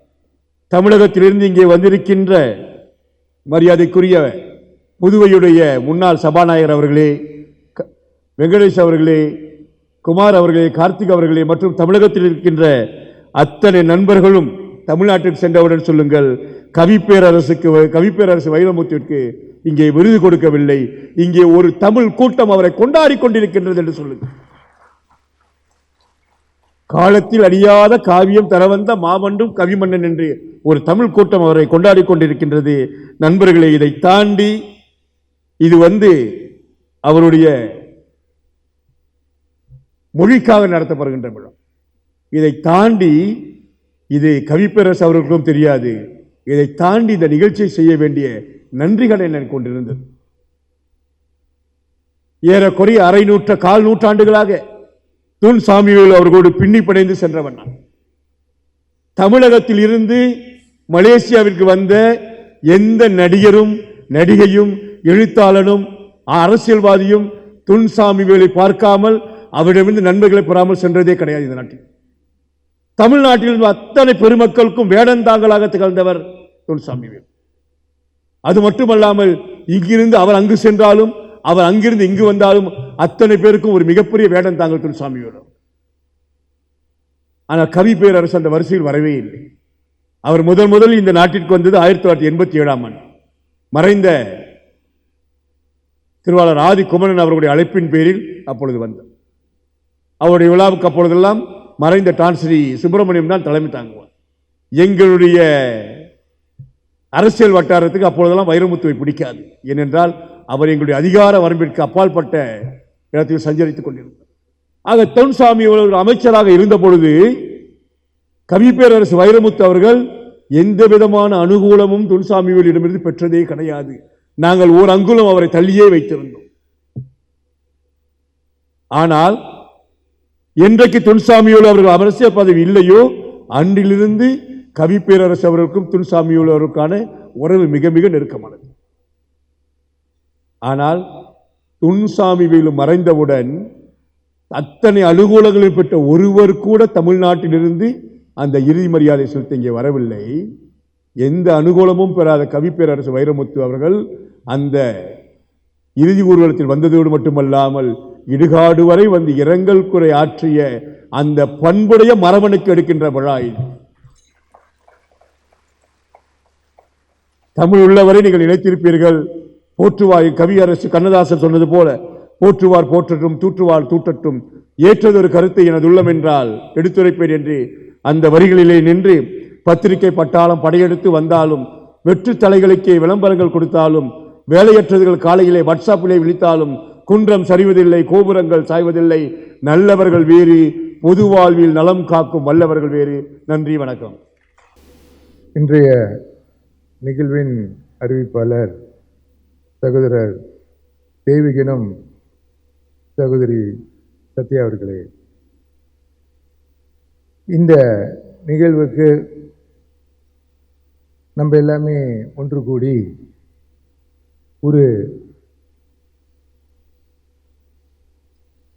ஒரு கவிஞருக்கு என்ன மரியாதை செய்யணுமோ அந்த மரியாதை செய்யறதுக்கு இங்கே வருகை புரிந்திருக்கும் பெரியோர்களே, தாய்மார்களே, இந்த மரியாதை பத்மபூஷன் கவி பேரரசு வைரமுத்து அவர்களுக்கு நான் தலைமை ஏற்றினா கூட இந்த விழாவை இவ்வளோ சிறப்பாக ஏற்பாட்டு செய்த மாண்புக்கும் மரியாதைக்குரிய தத்துவஸ்ரீ சரவணன் அவர்களே, இங்கே வருகை புரிந்திருக்கும் மாண்புமிகு துணைவேந்தன் மாசா பல்கலைக்கழகம் செனட்டர் தான் ஸ்ரீ டத்தோ ஹஜி முகமது ஹனீஃபா அவர்களே,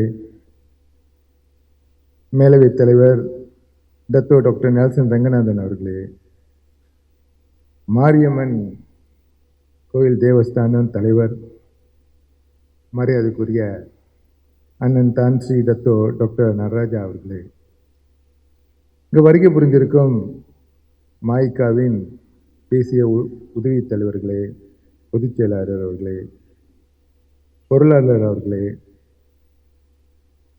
பாவலர் முனைவர் டாக்டர் முருசு நேர்மழன் அவர்களே, சகோதரி கனிமொழி குப்புசாமி அவர்களே,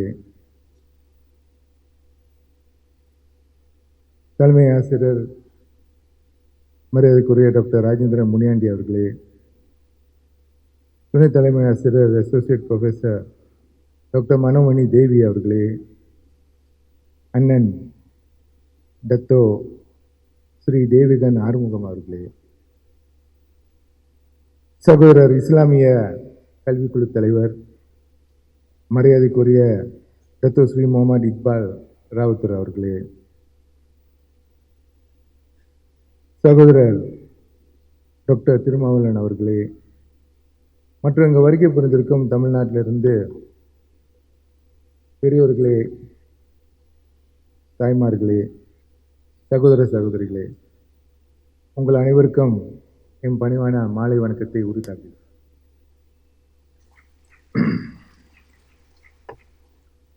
இவர் மாண்புக்கு மரியாதைக்குரிய தத்தோ ஸ்ரீ சரவணன் அவர்கள் முதலாவது பேச்சாளராக பேசி என்ன புகழ்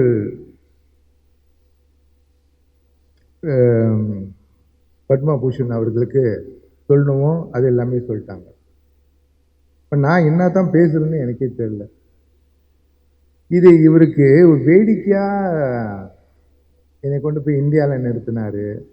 இங்கேயாச்சும் என்னாச்சும் செஞ்சிடலான்னு அங்கே தப்பிச்சு கிப்பிச்சு இங்கே மலேசியாவுக்கு விடாந்தேன்.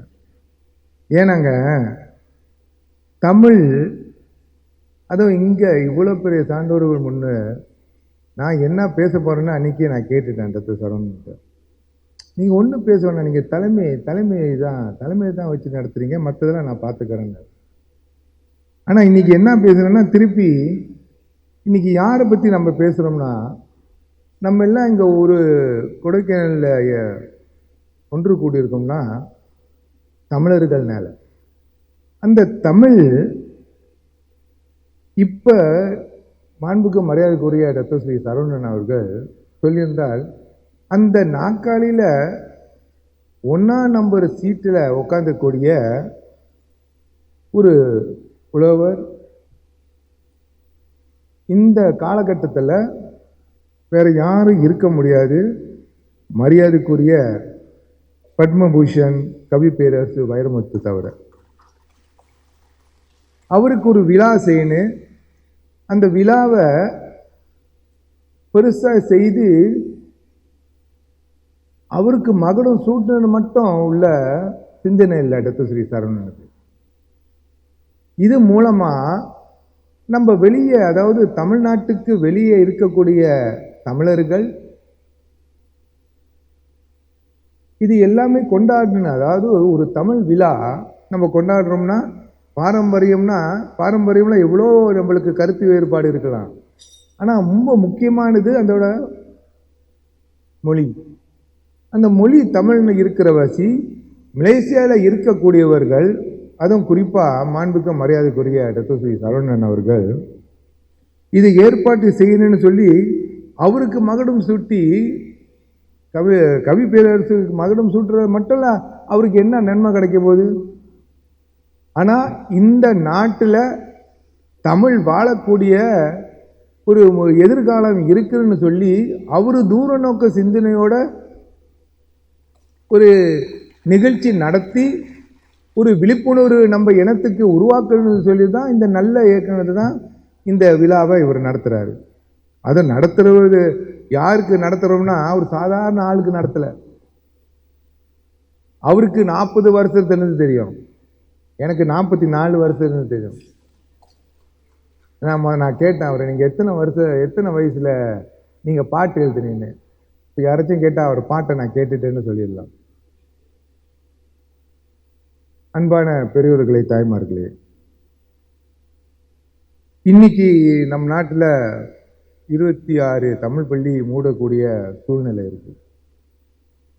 ஒரு தமிழ் இன்னைக்கு நம்ம தமிழை பற்றி பேசுகிறோம். ஒரு சில நிமிடம் இது நம்ம இந்த நூலை பற்றி பேச இருந்தால் கூட இப்போ நடக்கிற சம்பவத்தில் ஏன் இதை இந்த மாதிரி ஒரு பெரிய ஒன்றாவது நம்பர் சீட்டில் இருக்கக்கூடிய ஒரு தமிழ் புலவரை நம்ம கொண்டு வந்து இந்த மாதிரி நிகழ்ச்சி நடத்துகிறோம்னா அடிப்படையில் ஒரு பெரிய ஊக்கத்தை கொடுக்குன்னு வருங்காலத்தில் உள்ள மாணவர்களிலிருந்து தமிழர்களுக்கு எல்லாமே ஒரு எதிர்காலம் இருக்குன்னு எடுத்துக்காட்டு தான், அதுவும் ஒரு எடுத்துக்காட்டு தான் அந்த விழா.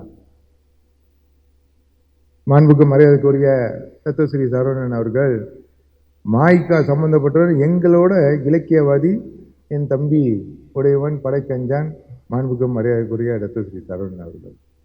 எல்லா நூல் விழாவும் அவர் போக விட்டுறது.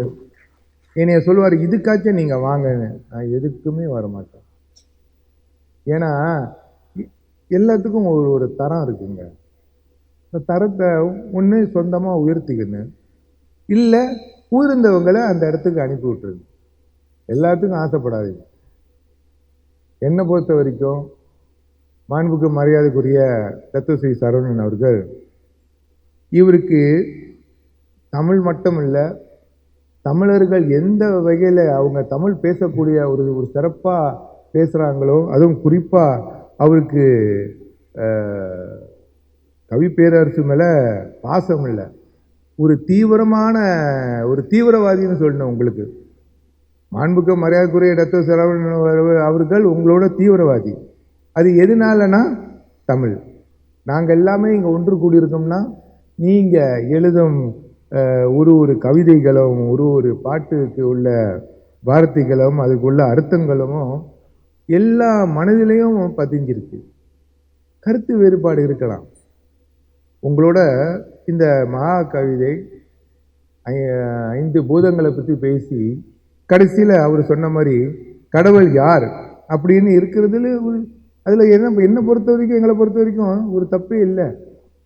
அது உங்களோட கணிப்பு. அது ஒரு சுயமான தமிழில் எழுதி அது கவிதையாக நீங்கள் எழுதி எடுக்கிறவர்கள் எடுத்துக்கலாம், இல்லாதவர்கள் அவங்க கருத்தை முன்வைக்கலாம். ஆனால் அவ்வளோ அழகாக எழுதிய இந்த நூலை தமிழ்நாடு முதல்வர் மு.க. ஸ்டாலின் அவர்கள் இதுக்கு தலைமை தாங்கி நூல் வெளியீட்டு விழாவுக்கு பிறகு எங்களுக்கு கிடைச்ச பாக்கியமாக தான் நாங்கள் நினைக்கிறோம். மலேசிய மண்ணில் இந்த நூல் வெளியீட்டு விழா மாண்புக்கு மரியாதைக்குரிய தத்துவஸ்ரீ சரவணன் மூலமாக இன்னைக்கு ஏற்பாடு செய்து என்னை தலைமையாக்கி இவ்வளோ பெரிய பாக்கியத்தை கொடுத்ததுக்கு மீண்டும் என் நன்றியை தெரிவித்துக் கொள்ள கடன்பட்டுள்ளேன். அன்பான சகோதர சகோதரிகளே, இப்போ நாங்கள் போன வருடம் எம்ஐடி மூலமாக, MIT is a non-profitable organization. அதனால அதுக்குள்ள வருமானம் எல்லாமே ஒரு பெரிய சதவீதம் நாங்கள் ஒரு 50% நாங்கள் செலவழிக்கிறோம். அதாவது எதில் செலவழிக்கலான்னு ஒரு முடிவு எடுக்கும்போது தமிழ் பள்ளிகளுக்கு நாங்கள் செலவழிக்க போகிறோம்னு சொல்லி ஒரு முடிவு எடுத்திருந்தோம். அதுதான் இந்த வருஷத்தில் உள்ள நடவடிக்கையில் இந்த செலவெல்லாம் நாங்கள் கொண்டுட்டு வருவோம். இவ்வளோ இன்னைக்கு நம்ம பத்மபூஷன் கவி பேரரசு வைரமுத்து இன்னைக்கு அவர் எழுதிய இந்த கவிதை நிகழ்வு ஒரு பெரிய அர்த்தமான நிகழ்வாக இருக்கணும்னு சொல்லி, அதுவும் குறிப்பாக என் சகோதரர் தத்துவஸ்ரீ சரவணன் அவர்களுக்கு இது ஒரு நிரந்தரமான ஒரு நாளாக இருக்கணும்னு சொல்லி எம்ஐடி சார்பாக நாங்கள் நடத்தும் இந்த கல்வி, தமிழ் பள்ளிக்குள்ள கல்வி, பத்மபூஷன் கவி பேரரசு வைரமுத்து பேரில் நாங்கள் அதை வழி நடத்தணும் என்று இங்கே உறுதி கூற கடமைப்பட்டுள்ளேன். இது ஏனென்றால் நம்ம மாணவர்கள் எல்லாமே அதில் போட்டி இடும்போது படிக்கும்போது கூட அவங்களுக்கு எல்லாமே இப்போ ஒரு பெரிய அளவுக்கு மலேசியா நாட்டை பொறுத்த வரைக்கும் தமிழ் கற்றுக்கிட்டா என்ன அதில் ஒரு பெரிய பலன்னா தமிழ் வாத்தியார், தமிழ் ஸ்கூல் வாத்தியார், தமிழ் வாத்தியாரெல்லாம் ஆகக்கூடிய ஒரு சூழ்நிலை. அந்த நிலை மாற்றத்துக்கு நாங்கள் ஒரு குழு போட்டு சிந்தனை செய்து அதுக்கு ஒரு மேம்பாட்டு திட்டத்தை கொண்டுட்டு வரணும்னு சொல்லி எப்படி இன்னும் இதை முன்னேற்றத்துக்கு கொண்டு வர முடியும், எல்லா மாணவர்களோட ஆர்வத்தை கொண்டு வர முடியும், தகப்பனார் தாயாரோட கவனத்தை கொண்டு வர முடியும்னு சொல்லி நாங்கள் சிந்தனை எங்கள் கருத்தரங்கை செய்து ஒரு மாற்றத்தை கொண்டு வரத்துக்குள்ள முயற்சியெல்லாம் எடுத்துக்கிட்டு இருக்கோம். எது எப்படி இருந்தாலும் இந்த நிகழ்வு ஒரு சரித்திரபூர்வமான ஒரு நிகழ்வு. தமிழ்நாட்டுக்கு பிறகு இந்த நூல் வெளியீட்டு விழா எங்களுக்கு கிடைச்ச ஒரு பொக்கிஷம்னு சொல்லி இந்த பொக்கிஷத்தை கொண்டு வந்த மாண்புக்கு மரியாதைக்குரிய தத்துவஸ்ரீ சரவணன் அவர்களுக்கும் இவ்வளோ பெரிய நூல், அந்த நூலை அவர் எடுத்து எல்லாமே சொல்லிட்டாரு. அதனால யார் யார் இந்த நூலை படிக்க கஷ்டப்படுறீங்களோ அவரை கொண்டு போய் அவரை போய் சந்தித்து அதில் என்ன இருக்குன்னு தெரிஞ்சுக்கோங்க. ஏன்னா இது எல்லாமே இலக்கிய தமிழ். அவருக்கு 3 வாட்டினா தத்துவ தேவகனுக்கு எனக்கு நினைக்கிற ஒரு 7 வாட்டி சொல்லணுன்னு, இல்லை ஒரு 10 வாட்டி சொல்கிறதுக்கு ஒரு சூழ்நிலை வரும். தத்துவ தேவகன் அவர்கள் இந்த பஞ்சபூதங்கள் எவ்வளோ முக்கியம், இந்த நூல் என்ன ஒரு எதிர்காலம் ஒரு பெரிய சூழ்நிலையில் நம்ம கொண்டு போய் சேர போகிறோம். அதனால் இந்த பஞ்சபூதங்களோட கருத்துக்கள் எவ்வளோ முக்கியம், நாம் எல்லாமே ஒன்று கூடி ஒரு அவேர்னஸ் இருக்குன்னு சொல்லி இந்த நூல் இதில் இருக்குன்னு அவர் கண்டதுக்கு என்னோட பாராட்டுகள். இங்கே வருகை புரிந்திருக்கும் அனைத்து நல்ல உள்ளங்களும் சகோதர சகோதரிகளுக்கும் இன்றைக்கி நம்ம எல்லாமே கொண்டாடக்கூடிய ஒரே ஒரு விழா, ஒரு பெரிய கவிஞரோட விழா. இன்றைக்கி இந்த விழா நிரந்தரமாக நம்ம வாழ்க்கையில் மட்டும் இல்லை, இந்த நாட்டிலையும் இருக்குன்னு இந்த நாட்டில் நிரந்தரமாக தமிழுக்கு முக்கியம் கொடுக்கணும்னு சொல்லி பத்மபூஷன் கவி பேரரசு வைரமுத்து இன்னைக்கு வரவைத்து இந்த சரித்திரபூர்வமான நிகழ்வுக்கு இந்த கடந்த 5 நாளாக ராவும் பகலும் பார்க்காம ஓராயிரம் உழைத்து மட்டும் இல்லை, அதில் வேற கொஞ்சம் கடிதம்லாம் போட்டாங்க, இவர் வரக்கூடாதுன்னு, இவர் வரக்கூடாது, இவர் பேசக்கூடாதுன்னு கூட நம்ம இனத்தை சேர்ந்தவர்கள் கடிதம் இதெல்லாம் போட்டு இதை நிப்பாட்டினு. ஆனால் என் சகோதரர் தத்துவஸ்ரீ சரவணன் சொன்னார்ல, இன்னைக்கு சிவராத்திரி, சிவனுக்கு சிவபெருமானுக்கு பிடிச்சதே தமிழ்னு. அதனால சிவன் இருக்கும்போல நம்ம எதுக்குங்க கவலைப்படணும், எல்லாம் நல்லதாக தான் நடக்கும். அந்த அடிப்படையில் மாண்புக்கு மரியாதைக்குரிய தத்துவஸ்ரீ சரவணன் அவர்களுக்கு இங்கே வருகை புரிந்திருக்கும் அனைத்து சார்பாகவும் எங்கள் மனமார்ந்த நன்றியை தெரிவித்துக்கொண்டு பத்மபூஷன் கவி பேரரசு வைரமுத்து அவர்களுக்கு என் வாழ்த்துக்கள், மாய்க்காவின் வாழ்த்துக்கள், எங்கள் மலேசிய மண்ணில் வாழும் தமிழர்களோட வாழ்த்துக்கள் கூறி விடைபெறுகிறேன். நன்றி, வணக்கம், வாழ்க.